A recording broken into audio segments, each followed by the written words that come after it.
முதற்கண் வணக்கத்தை தெரிவித்துக் கொண்டு சகோதரனும் இந்த சமூகத்தினுடைய போராளியாக இருந்து இந்த மானாமதுரை பகுதியிலே தேவேந்திர குல மக்களுக்காக பாடுபட்ட தம்பி ஆகாஷனுடைய அந்த வீரத்திற்கு பரிசாக இந்த காவல்துறையினுடைய அடக்குமுறை அந்த தம்பியினுடைய உயிரை பறித்தது அந்த கூலிப்படையினுடைய அரசினுடைய கூலிப்படையாக செயல்பட்டுக் கொண்டிருக்கின்ற அந்த காவல்துறையை கண்டித்து இன்றைய தினம் பெரும் திரளாக கூடியிருக்கின்ற என் உயிரிலும் மேலான சமுதாய சொந்தங்களே, ஒவ்வொரு முறையும் இந்த தேவேந்திர குல மக்களை தொடர்ந்து ஆண்டாண்டு காலமாக இவங்களோட உரிமைக்காக போராடி கொண்டிருக்கின்ற ஒவ்வொரு வீரர்களையும் இது போன்ற கூலிப்படைகளால் அவர்களை அடித்து கொலை செய்து கொண்டிருக்கின்றார்கள். இது பற்ற தொடர் சம்பவங்களை கண்டித்தும் இன்னும் இது போன்ற நிகழ்வுகள் நடக்கக்கூடாது என்ற ஒரு நோக்கத்தோடு ஒன்று திரண்டு இந்த போராட்ட களத்திலே நிற்கின்றார். ஒவ்வொரு தேவேந்திரர்களுக்கும்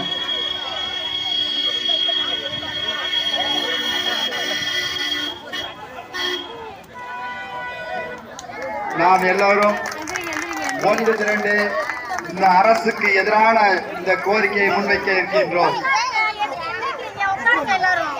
இன்றைய தினம் தம்பி ஆகாஷ் மட்டும் கொலை செய்யப்படவில்லை. தொடர்ந்து ஒவ்வொரு பகுதியிலேயும் கூலிப்படைகளால் நம் சமூகத்தை அந்த தலைவர்கள் அடித்து கொலை செய்கிறார்கள், ஆட்களை வைத்து வெட்டி கொலை செய்கிறார்கள். சமீப காலமாக நமது நாங்குநேரி பகுதியிலே ஒரு கொலைவெறி கூட்டம் தொடர்ந்து ஒட்டுமொத்த மக்களையும் வெறிநாய்கள் போன்று அங்கு கடித்து கொதறிக் கொண்டிருக்கின்ற இந்த கைவர் கூட்டத்தை எல்லாம் இந்த காவல்துறைக்கு கண் தெரியவில்லை போல நாங்குநேரி பகுதியிலே அந்த 7-8 பேரை நாய்கள் போன்று கொதறிய அந்த கூட்டத்தை ராஜ மரியாதையோடு இன்றைய தினம் அவர்களை முன்வைக்கின்றார்கள்.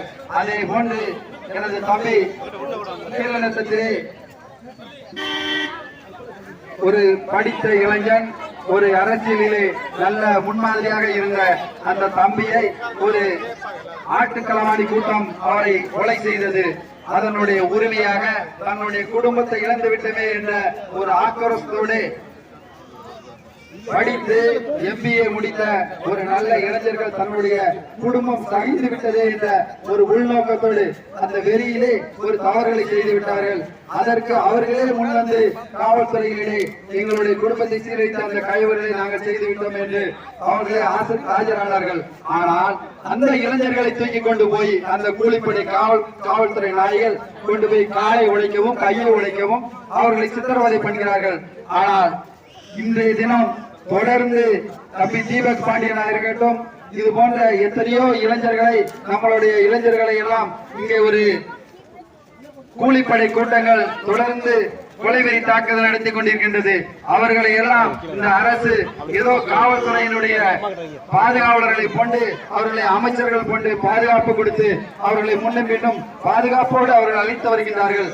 அப்படிப்பட்ட இந்த காவல்துறையினுடைய நோக்கம் இந்த தேவேந்திர சமூகத்தை மட்டும்தான் அடக்க முடியும், அடக்க வேண்டும் என்ற நோக்கத்தோடு தொடர்ந்து இந்த காவல்துறையாக இருக்கட்டும், இந்த ஆட்சியாளராக இருக்கட்டும், இவர்களுடைய நோக்கம் தேவேந்திரர்கள் எந்த சூழ்நிலையிலும் இவர்கள் தலை நிமிரக்கூடாது, இவர்கள் வளர்ந்து வந்து விட்டால் நம்மளால் இவர்களை அடக்க முடியாது என்று அன்று முதல் இன்று வரை தியாகி இமானுவேல் சேகரனாக இருக்கட்டும், இப்படி தொடர்ந்து தம்பி தீபக் பாண்டியனாக இருக்கட்டும், இப்படி ஒவ்வொரு போராளிகளையும் இந்த கைவர்கள் கூட்டமே இவர்களை அடித்து கொலை செய்து விட்டார், இவர்கள் அஞ்சி விடுவார்கள் என்று நம்புகிறார்கள்.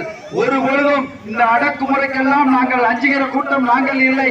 எதிர்த்து போராடுவதற்காகவே தேவேந்திரர்களாக பிறந்திருக்கின்றோம். எங்களை யாராலும் அடக்க முடியாது.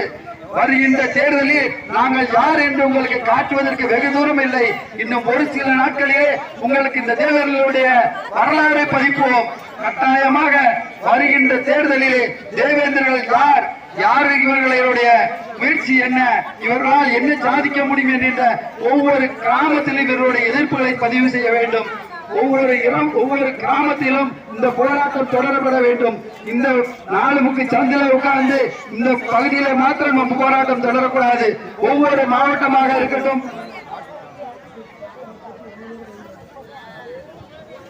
இந்த மாவட்டமாக இருக்கட்டும், ஒவ்வொரு மாவட்டத்திலும் ஒவ்வொரு கிராமத்திலும் இந்த ஆகாசுக்கான நீதி கேட்ட போராட்டம் தொடர வேண்டும். இன்றைய தினம் கூட இருக்கின்ற இளைஞர்களை பிடித்து பொய் வழக்குகளை போட்டு இவர்களை ஒடுக்க நினைக்கின்றது. இது போன்ற காவல்துறையினுடைய கனவு கட்டாயமாக தகர்க்கப்படும். எங்களை எத்தனை வழக்குகள் போட்டாலும் சரி, எத்தனை பேரை நீங்கள் அடித்துக் கொண்டாலும் சரி, நாங்கள் அதுக்கு அஞ்சுவதில்லை. ஒரு காலத்திலே நாங்கள்லாம் வீறிட்டு எழுந்தால் பரமக்குடியிலே என்ன சூழ்நிலை நடந்தது என்று தெரியும். கொடியகுளம் பகுதியிலே 96 என்ன சூழ்நிலை நடந்தது என்று தெரியும். அதுபோன்று மீண்டும் ஒரு கலவரத்தை தூண்டுகின்ற வகையிலே உங்களுடைய இந்த அடக்குமுறை நடக்காமல் இருக்க எங்களுடைய எச்சரிக்கையை தெரிவித்துக் கொண்டு எங்களோடு வருகை தந்திருக்கின்ற இந்திரநல பெண்கள் இயக்கத்தினுடைய தலைவர் மதிப்பிற்கு மரியாதைக்குரிய திருமதி இந்திரா அவர்களே, தங்கம் எங்களுடைய தலைவி தங்கம் அவர்களே, தமிழ்நாடு தேவேந்திர குல வேளாளர் சங்கத்தினுடைய பொதுச் செயலாளர் அண்ணன் ஹரிராம் குடும்பனார் அவர்களே, திருச்செந்தூர்பட்டியினுடைய தலைவர் செல்லப்பா அவர்களே மற்றும் ஜெரி அவர்களே, தோழமை தொண்டர்களே, அனைவருக்கும் எனது மீண்டும் ஒருமுறை நன்றியை கூறி இந்த நிகழ்விற்கு தங்களுடைய கண்டன உரையை இந்திரகுல பெண்கள் இயக்கத்தினுடைய தலைவர் திருமதி தங்கம் அவர்கள் கண்டன உரை ஆற்றுவார்கள் என கேட்டுக்கொள்கிறோம்.